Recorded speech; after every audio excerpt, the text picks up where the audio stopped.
আজকাল আর এই বাজারে আসতে মন চায় না। কেন গো গোপাল দাদা, কি হয়েছে?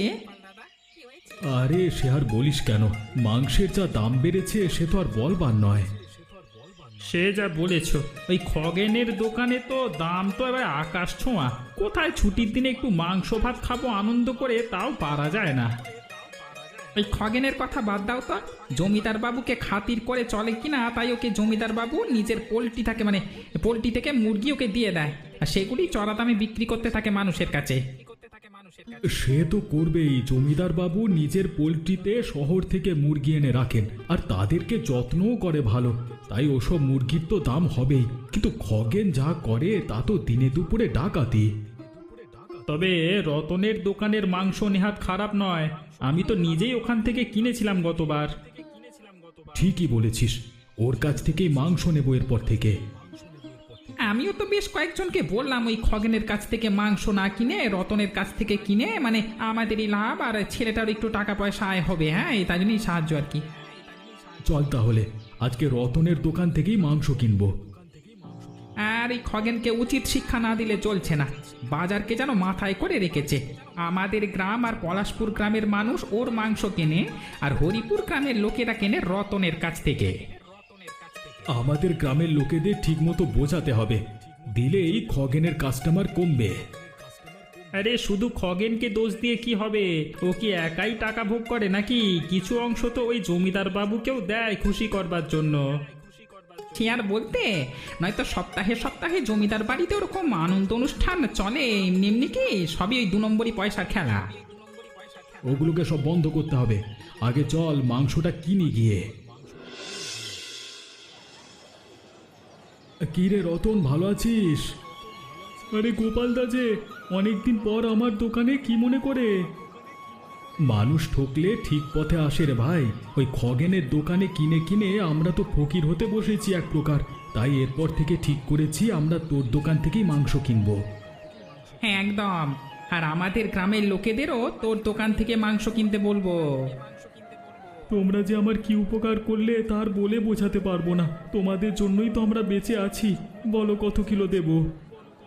আমাকে 2 কিলো। আমাকে আর রমেশকে 1.5 কিলো করে দে। বেশ বেশ, একটু বসু দিয়ে দিচ্ছি। তা কত করে কিলো নিচ্ছিস তুই? আগে দাদা 220 টাকা। দেখেছো, এই একই মাংস খগেনের দোকানে 300 টাকা। মানা যায়, এই লোকগুলো হয়েছে মাথা মোটা। রতন তুই ভাবিস না, তুই ঠিকঠাক ভাবে দোকানটা চালিয়ে যা, খদ্দের জোগাড় করবার দায়িত্ব আমাদের। বাঁচালে দাদা, লোক ঠকিয়ে আমার কি লাভ? কয়েক পয়সা বেশি নিয়ে বড় লোক তো আর হয়ে যেতে পারবো না। তোদের পলাশপুরের গ্রামে সব ঠিকঠাক তো? হ্যাঁ দাদা। কোনো সমস্যা হলে আমাদেরকে জানাবি। বেশ দাদা বেশ। কি গো, আজ তাড়াতাড়ি বাজার থেকে চলে এলে? শরীর খারাপ করছে নাকি? আরে না না, ওসব কিছু না, বরং ভালো কাজই হয়েছে। ভালো কাজ মানে কি বলতে চাইছো? একটু খুলে বলো না। সব কিছুই বলছি, তার আগে এই মাংস ব্যাগটা ধরো, আজকে একটু ভালো করে জমিয়ে রান্না করো দেখি। তুমি মাংস বিক্রি না করে ঘরের জন্য নিয়ে চলে এসেছো, ব্যাপার তো আমার সুবিধে লাগছে না। তোমার এত প্রশ্ন না মাঝে মধ্যে বিরক্ত লাগে। মেয়েটার জন্য এনেছি, আর এই মাংসটা আমি নিজের দোকানের ক্ষতি করে আনিনি। বলো।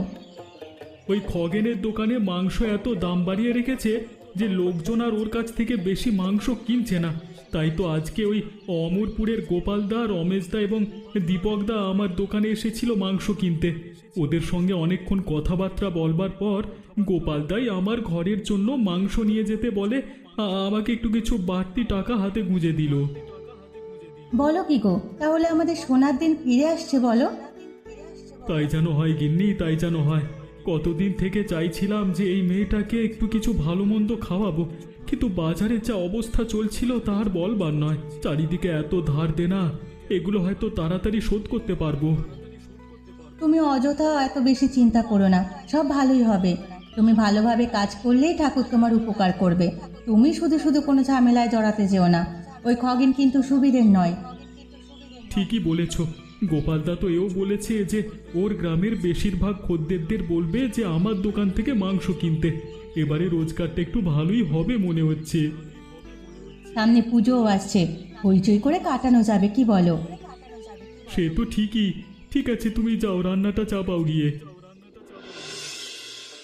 গোপালদা, আমাদের কিন্তু কাজটা বেশ জব্বর হয়েছে বলতে হবে। খগেনটাকেই দাওয়াই দেওয়া গেছে। হ্যাঁ, কেন রে, কি হয়েছে? আরে তুমি শোনোনি? না তো। আরে আমরা রতনের দোকান থেকে মাংস কিনবার পর আরো অনেকেই রতনের দোকানে গিয়েছিল মাংস কিনতে। তা খগেনের অনেকটাই কাস্টমার হাতছাড়া হয়ে গেছে। খগেন তো পুরো পাগল হয়ে যাওয়ার মতো অবস্থা। বলিস কি রে, এ তো দারুণ সুখবর। ওই যে দাদা খগেন আসছে। এ চুপচাপ থাক, দাঁড়া। খগেন, খগেন এদিকে শোন।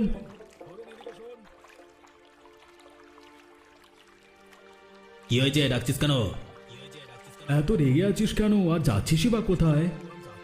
যার নামে যাচ্ছি, আমার ক্ষতি করে এখন এখানে বসে আমার সঙ্গে মস্করা করছো? চ্যাংরামি, তোরা কি ভেবেছিস আমার খদ্দেরকে ভাঙিয়ে নিয়ে চলে গেলে আমি ভয় পেয়ে যাবো? এই সে যে যাকে ভয় পেয়েছে সে তো দেখাই যাচ্ছে। হ্যাঁ, আরে দাঁড়া না রে রমেশ। তা খগেন, তুই যে আমাদের কাছ থেকে এত চড়া দাম নিতিস মানুষের, মানে মাংসের, তখন যে আমাদের ক্ষতি হতো তার বেলায়। ভাগ্যিস রতনের দোকানটাও আছে, হয়তো তোর কাছ থেকে মাংস কিনতে কিনতে আমরা বিক্রি হয়ে যেতাম।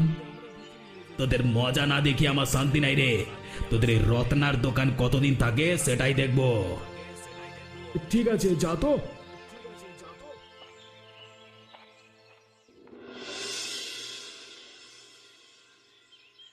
কিরে, তোর মুখটা আজকে এরকম বাংলার 5 হয়ে আছে কেন? বাজারে বিক্রি ভালো হয়নি নাকি? বিক্রি আর হবে কোত্থেকে? সবাই তো এই রতনের দোকান থেকে মাংস কিনছে। রতনের দোকান মানে? এতদিন তো তোর কাছ থেকেই সবাই কিনতো। আমার মাংসের দাম নাকি অনেক বেশি, তাই কেউ কিনবে না। খদ্দেররা মাংস না কিনলে যে আমাদেরই ক্ষতি রে।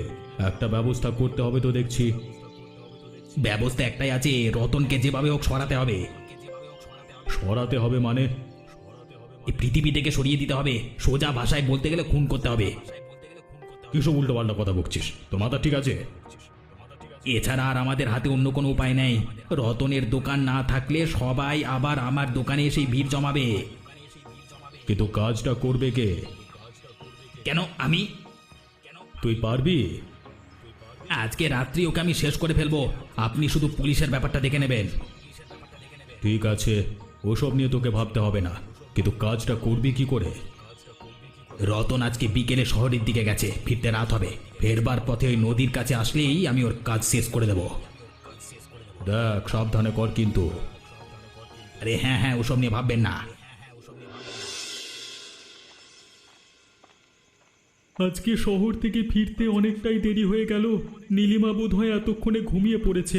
আবার কালকে সকালে দোকান খুলতে হবে যে। যাই, একটু নদীর ধারে গিয়ে হাওয়া খেয়ে বাড়ি যাব।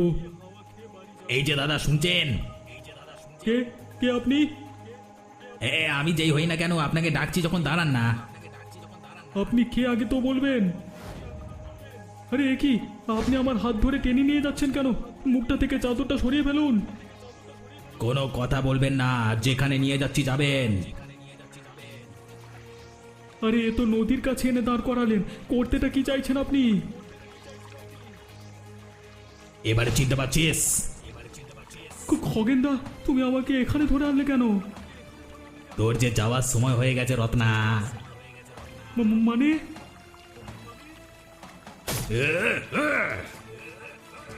বাঁচাও! এবারে জমির দক্ষিণ দুয়ারে গিয়ে বসে থাকবি পা ঝুলিয়ে। আরে আমার সাথে পাঙ্গা নেওয়ার কথা বুঝে গেলি তো এরপর। আমাকে বাঁচাও খগেনদা। এবারে তুই ওই চামচাগুলো কোথায় মাংস কিনতে যায় সেটা দেখবো। আমার সঙ্গে বেয়াদবি, মর হতচ্ছাড়া। এ আমার কি সর্বনাশ হলো গো ঠাকুর! এবার আমাদের কি হবে? আমাদেরকে ফেলে রেখে সে একা চলে গেল। এটা ভেঙে পড়বার সময় নয় নীলিমা, মনকে শক্ত করো। যে গেছে সে আর ফিরে আসবে না, তাই অযথা কান্নাকাটি করে কোনো লাভ নেই। বরং আমাদের এটা জানতে হবে যে কারা রতনের এমন অবস্থা করলো, ওদের আমরা ছাড়বো না। আর কি হবে দাদা ওসব ভেবে? আমাদের ভবিষ্যৎ অন্ধকার করে দিয়ে চলে গেল। কালকে যখন বাড়িতে এসে সুখবরটা দেয়, তখনই আমি বলেছিলাম সাবধানে থাকতে, শুনলো না আমার কথা। এখন পূজার দায়িত্ব তোমার উপর নীলিমা। আমরা তো আছি, কিন্তু তোমাকে এই সংসারের সব দিক সামলাতে হবে। দরকার পড়লে একটা বিশ্বস্ত লোক রেখে মানুষের দোকানটা চালাতে হবে। লোক আমি কোথায় পাবো দাদা? সে আমার হাতে বিশ্বস্ত লোক আছে একজন। এই সামান্য কিছু ওকে মাইনে দিলেই ও মাংসের দোকানে কাজ করে দেবে। কিন্তু আমি ভাবছি এ কাজটা করলো কে? নদী থেকে ওর দেহ উদ্ধার করবার পর রতনের দিকে তাকিয়ে থাকতে পারিনি, কি বিভৎসভাবে খুন করেছে। এখনো বুঝতে পারছিস না? ওগুলো সব ওই খগেনের কাজ, আর ওকে ইন্ধন যোগাচ্ছে ওই জমিদার। ওদেরকে আগে শেষ করতে হবে, নয়তো এই গ্রামগুলোর আর কোনো অস্তিত্ব ওরা রাখতে দেবে না। কিছু বুদ্ধি খুঁজে পেলে? বুদ্ধিটা একটা এসেছে, তবে তার জন্য বুড়িমাকে লাগবে। আচ্ছা নীলিমা, তোমাদের একটা ওই পুরনো বাড়ি ছিল না? হ্যাঁ, ওই তো জঙ্গলের পেছনে। ব্যাস, ওখানেই তাহলে ওই খগেনের জীবনের লীলা শেষ হবে। কি করতে চাইছোটা কি? সব বলবো, তবে তার আগে তুই ওই লোকটাকে বলে মাংসের দোকানের কাজটা শুরু করে দে। আর কালকে রাত্রে ওই পুরনো কুঁড়ে ঘরটায় কেরোসিন ঢেলে দিতে হবে চারিদিকে। বুঝে গেছি কি করতে হবে, কিন্তু তাকে এখানে আনবে কি করে? ওটার জন্যই তো বুড়িমার কাছে যেতে হবে। চল এক্ষুনি যাই বরং আমি আর তুই। কিরে রমেশ, রতন মারা যাওয়ার পর তুই এই দোকানের হাল ধরেছিস নাকি? তাতে কি তোমার কোনো সমস্যা আছে খগেনদা? না না, আমার সমস্যা থাকবে কেন? সমস্যা তো বরং ওই নীলিমার। হ্যাঁ, মানে কার হাতে দোকান ছেড়ে দিয়েছে, এখন সব দিকে ডুববে। কিন্তু এত মুরগি, এত টাকা তোরা পাচ্ছিস করতে গেবে? সেসব খবর তোমাকে দিতে যাব কেন? না না, আমাকে দিয়ে তোদেরও কোনো কাজ নেই। আর হ্যাঁ, খবর আমি একা একাই বার করে নিতে পারবো, তার জন্য তোর সাহায্য লাগবে না। রতনকে যেমন শেষ করেছো, আমাকেও কি শেষ করবার কথা ভাবছো নাকি? কে বললো আমি রতনকে মেরেছি? বলছে উল্টো পাল্টা আজগুবি গল্প আমার সামনে করবি না, আমার মটকা তাড়াতাড়ি গরম হয়ে যায়। দেখো খগেনদা, তোমার সঙ্গে আমি এখানে দাঁড়িয়ে তর্ক বিতর্ক করতে আসিনি। নীলিমা আমাদের বলেছে দোকানটা সামলাতে, তাই সামলাচ্ছি। কয়েকদিন পর নীলিমাই এসে দোকানে বসবে হিসেবপত্র নিয়ে, তখন আমি আর থাকবো না। বাপরে, তোদের সব চিন্তা ভাবনাকে পেন নাম জানাতে ইচ্ছে করে। একটা মেয়ে ছেলে হয়েছে নাকি দোকানে বসবে, তো আবার মাংসের দোকানে? কেন, তোমার কষ্ট হচ্ছে যে মেয়ে ছেলের সঙ্গে ব্যবসা করতে, যুদ্ধ করতে হবে? এতই ভয় যখন দোকান খুলেছিলে কেন? এই রমেশ, তুই জেনে রাখ, এই খগেন কাউকে ভয় পায় না। সে যে দোকান করবে করুক, আমার দোকান ঠিকই থাকবে, আর খদ্দেরও আমার কাছ থেকেই মাংস কিনবে। তুমি যে নিজেকে মানুষ বলো কি করে, সেটাই আমি ভেবে অবাক হই। যে একটা মহিলা আর একটা বাচ্চা মেয়ের সম্বলকে কেড়ে নিতে পারে, সে নাকি মানুষ? মুখ সামলে কথা বল রমেশ। যেটা সত্যি সেটাই বলছি। ও আমার নাকি ফোন করবে, সাহস আছে? কার সাহস আছে তা কদিন পরই দেখতে পাবি বে। তোদের এই দোকান কতদিন থাকে আমি সেটা দেখবো। আরে দেখো দেখো, এখন যাও এখান থেকে, যত সব। এলি রে? আমরা বুড়িমা, গোপাল এবং দিবাকর। ও তোরা, আয় আয় বস। কতদিন পর এলি? আমি তো ভেবেছিলাম তোরা আমাকে ভুলেই গেছিস। না গো বুড়িমা, তোমাকে ভুলবো কেন? বরং আজকে তোমার সাহায্য চাইতেই এসেছি তোমার কাছে। এ বুড়ির কাছে আর কি সাহায্য চাস তোরা? খগেন তোমার কাছে আসে বুড়িমা? ওই হতচ্ছাড়াটার নাম আমার সামনে নিবি না। আমার সর্বশান্ত লুট করে নিয়ে চলে গেছে। মাঝে মাঝে আসে, দেখা করে। ওই কুলাঙ্গারটা কবে যে মরবে তার আশায় বসে আছি। ওই গ্রামের রতনের কথা শুনেছ বুড়িমা? কোন রতন? মাংসের দোকান যার আছে হাটের মধ্যে? হ্যাঁ গো বুড়িমা, ওই রতন। এই একটু আগে লোকেদের মুখে শুনলাম এই কথাটা। কে যেন খুন করে ওকে নদীতে ফেলে রেখে এসেছে। ইস, ওর বউ বাচ্চারা এখন কি যে করবে। আমরা সেখান থেকেই আসছি বুড়িমা। কে খুন করেছে জানো তুমি? আমি কিভাবে জানবো বলতো বাপ? তোমার খগেন। বলিস কি?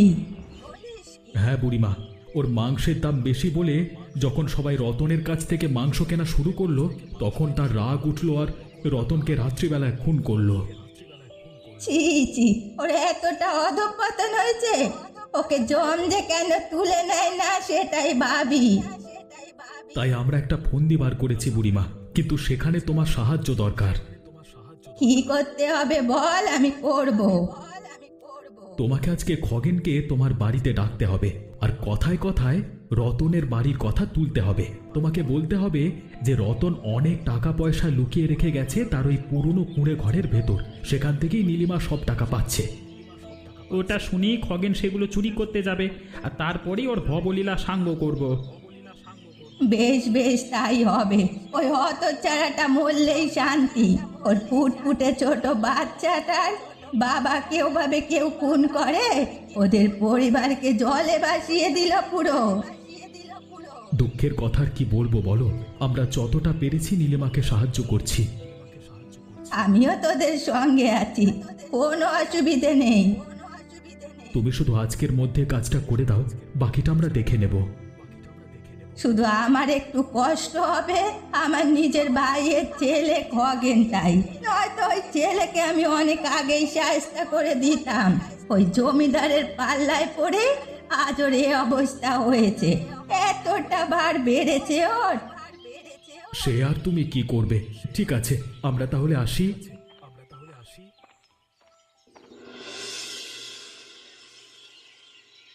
কি গো পিসিমা, আজকে হঠাৎ আমাকে তলব করে ডাকা, তা কি ব্যাপার? কেন আমি ডাকতে পারি না? কতদিন দেখিনি, তাই ভাবলাম একবার তোকে আসতে বলি। তোমার কাছেও বা এমনিতেও আসতাম। তাতে দোকানপাট কেমন চলছে? ভালোই, কেন বলো তো? না, এমনি জিজ্ঞাসা করলাম। আসলে অনেকের কাছ থেকে অনেক খবর পাচ্ছি তো, তাই ঠিক বুঝতে পারছি না। কিসের খবর বলো তো? আরে ও পাড়ার রতন, যার মাংসের দোকান আছে হাটে, সে নাকি খুন হয়েছে শুনলাম। ও, তার মানে আমার নামে তোমার কাছে এসো নালিশ করতে হয়েছে? হ্যাঁ, তা কে করেছে শুনি? নালিশ আবার কে করবে? অনেকের মুখেই তো বলা বলি করছিল তোর নাম, তাই। ওসব বাজে কথা, আমার কোনো দায় পড়েনি ওকে খুন করবার। ওসব কথায় বেশি পাত্তা দিও না তো। তাই রতনের দোকান চলছে কেমন এখন? ওটাই তো আশ্চর্যের, কালকে রাত্রে রতন খুন হলো, অথচ আজকে বেশ কয়েকটা মুরগি কিনে এনে নতুন একজনকে কাজে লাগিয়ে দোকান চালু হয়ে গেছে। তাহলে আমি যা শুনেছি সব সত্যি? কি শুনেছো তুমি? এই শুনলাম রতন নাকি অনেক টাকা পয়সা সঞ্চয় করে রেখে গেছে, সেগুলো লুকিয়ে রেখে গেছে তার ওই পুরনো কুড়ে ঘরের ভেতরে।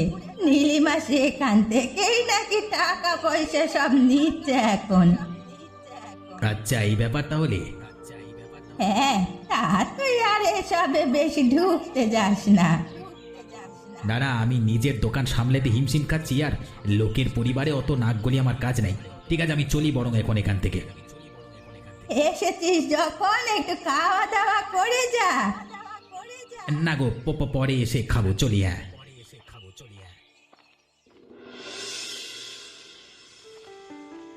পরিবার কাছে ভালো খবরটাই পাওয়া গেছে। তাহলে রতনকে খুন করেছি, এবার তার সমস্ত টাকা পয়সা চুরি করে নিতে পারলেই কেল্লা পথে।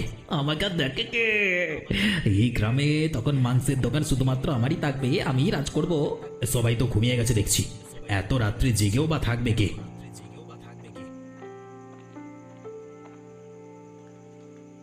ওই তো কুঁড়ে ঘরটা দেখা যাচ্ছে, ভেতরে ঢুকে পড়ি।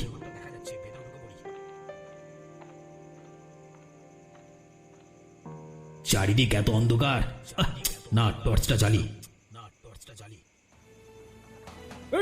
মার মার, মেরে দে।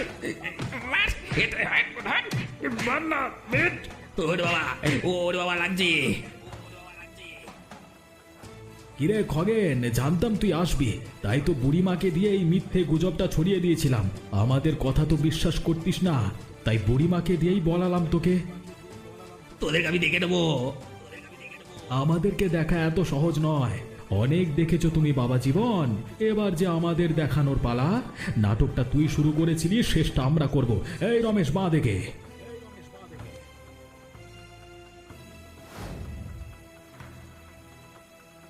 ভালো করে বেঁধেছিস তো? দেখ আবার খুলে যেন না যায়। কোনো চিন্তা নেই, এবার আর একটা কাজ বাকি আমাদের।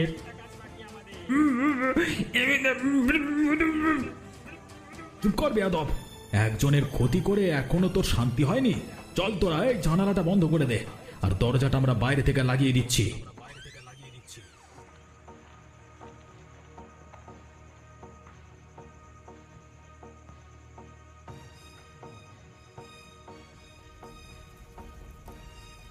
ব্যাস, খেল খতম। এবার ওই জমিদারটাকে শায়েস্তা করতে পারলি আর কোনো চিন্তা নেই। ওর ব্যবস্থাও আমি করে ফেলেছি। জমিদারের লোককে টাকা খাইয়ে আমি বলে দিয়েছিলাম যে খগেন সব মুরগি নিয়ে রাত্রেবেলা বেরিয়ে যাবে। সেটা শুনে জমিদার হয়তো এখন খগেনের দোকানে এসে মুরগিগুলো সরাচ্ছে। তাহলে তো আমাদের এক্ষুনি হাটের দিকে যাওয়া দরকার। সে তো যাবই। দিবাকর, তুই একটা কাজ কর, রতনের সাইকেলটা নিয়ে পুলিশ স্টেশনে যা। ওদেরকে বলা আছে আমার নাম করলেই পুলিশেরা চলে আসবে তোর সঙ্গে। ওদেরকে হাটে নিয়ে পৌঁছে যাবি। আর রমেশ, তুই এখানে আগুন নেভানোর ব্যবস্থাটা করে ফেল, দিয়ে তারপর হাটের দিকে চলে আসিস। আমি যাই। আরে তাড়াতাড়ি তালাটা ভাঙ না রে হতচ্ছাড়া, এতক্ষণ দেরি কেউ করে? সে খগেন মুরগিগুলো বার করে নিয়ে পালিয়ে গেল কিনা কে জানে। আরে আরে এই তো তালা খুলে গেছে। এবার যা যা যা, ভেতরে যা, মুরগিগুলোকে বার করে আন, তাড়াতাড়ি যা। শেষমেশ জমিদার মশাই আপনি চুরি করা শুরু করলেন? কে? আমি গোপাল। ও আচ্ছা গোপাল, তুই এত রাত্রে এখানে কি করতে? আপনি কি এখানে রাত্রি ভ্রমণ করতে এসেছেন? আমার সঙ্গে তর্ক করতে যাস না, আমি জমিদার, যখন ইচ্ছে যেখানে খুশি যেতে পারি। হ্যাঁ, আবার যখন ইচ্ছে করবে যার তার দোকান ভেঙে চুরিও করতে পারেন। কে চুরি করেছে? আমি। তা নয় তো আর কি করছেন এটা? ওদিকের কাজ শেষ করে চলে এসেছি গোপালদা। বাহ, দিবাকর হয়তো পুলিশ নিয়ে পৌঁছে যাচ্ছে। রমেশ, তুই এক কাজ কর, তুই গিয়ে ওই সাগরেদটাকে ধর, আর আমি এই জমিদারকে বেঁধে ফেলছি। বাকি কথা কালকে গ্রামের সামনে হবে। ঠিক আছে গোপালদা। এটা কিন্তু তুই ভালো করছিস না। আপনি আর ভালো খারাপের উদাহরণ দেবেন না জমিদার মশাই, আপনার কুকীর্তি সব ধরা পড়ে গেছে। অত বেশি কথা বাড়িয়ে লাভ নেই, তাড়াতাড়ি তোকে যেটা বললাম সেটা কর। আপনি যে আমাদের পাতা ফাঁদে পা দিয়ে দেবেন আর ধরাও পড়ে যাবেন এত সহজে তা ভাবিনি। এবার জেলের ভাত হজম করতে পারেন নাকি দেখুন।